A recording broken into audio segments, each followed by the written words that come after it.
সালে এই বাংলার স্লোগান ছিল ইংরেজ খেদো দরকার নাই। এই বাংলার স্লোগান 52 সালে ছিল এক দফা এক দাবি, রাষ্ট্রভাষা বাংলা চাই। 1971 সালে স্লোগান ছিল তোমার আমার ঠিকানা পদ্মা মেঘনা যমুনা।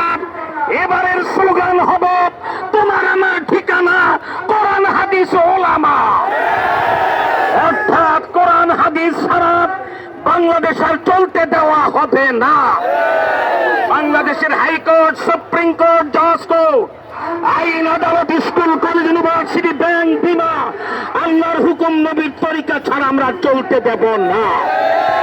যে সকল নাস্তিক মুরতাদরা সুযোগ পেলেই নবীজিকে গালি দেন, ইসলামকে কটাক্ষ করেন, দাড়ি টুপিকে কটাক্ষ করেন, তাদের তালিকা আমাদের হাতে আছে, সব বিচারের আওতায় আনা হবে ইনশাআল্লাহ।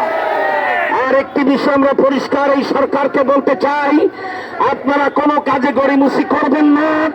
ইউনূস সাহেব আপনার চেয়ারের নিচে তাকিয়ে দেখুন, এক ফোঁটা ঘাম কোন নেতা নেত্রীর নাই।